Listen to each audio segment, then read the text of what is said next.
정부 행정 전산망이 제 기능을 하지 못하고 있는 게 오늘로 사흘째입니다.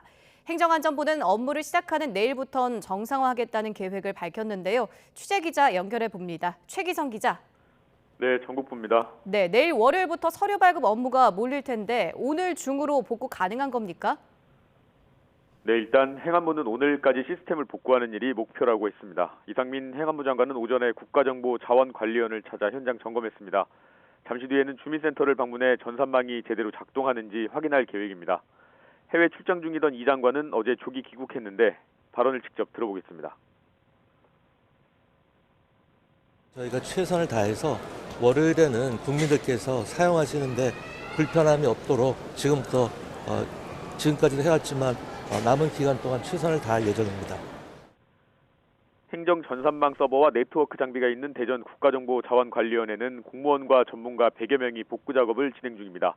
복구 작업과 별개로 장애 원인 파악 작업도 이어지고 있습니다. 인증 서버에 있는 네트워크 장비에서 문제가 시작됐는데 하드웨어가 아닌 소프트웨어 오류가 원인이라고 행안부는 보고 있습니다. 업데이트 과정에서 문제가 발생한 것으로 추정됩니다. 현재까지 행안부는 해킹 같은 외부 공격과는 무관하다면서도 끝까지 확인해봐야 한다고 했습니다. 네, 그제 서류 발급하러 갔다가 피해를 본 사람이 많은데요. 어떤 조치가 나오고 있습니까? 행정복지센터나 주민센터에 업무를 처리하러 왔다가 그대로 발길을 돌렸던 분들 많을 겁니다.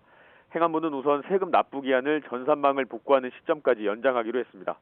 확정일자 등 접수와 함께 즉시 처리해야 하는 민원은 우선 접수한 뒤에 그제 날짜로 소급해 처리합니다. 하지만 피해 사례가 워낙 다양하다 보니 피해를 완전히 복구하는 일이 쉽지는 않아 보입니다. 특히 밀렸던 민원과 새로운 민원을 동시에 처리해야 하는 내일은 주민센터 등이 평소보다 더 혼잡할 것으로 보입니다. 네, 비슷한 일이 다시 발생하지 않는 것도 중요한데 전문가들은 어떤 부분을 지적하고 있습니까?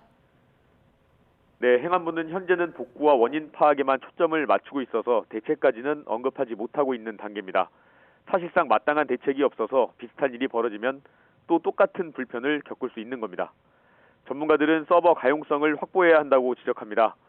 서버나 네트워크 혹은 공무원들이 인증하는 관문 한쪽이 망가지면 다른 쪽으로 바로 이동해 운영할 수 있도록 해야 한다는 취지입니다. 정부가 기술 발전 속도에 대응하는 게 민간 기업보다 느린 경우가 많은 만큼 일부 기능을 민간 기업에 위탁해야 한다는 의견도 있습니다. 지금까지 전국부에서 전해드렸습니다.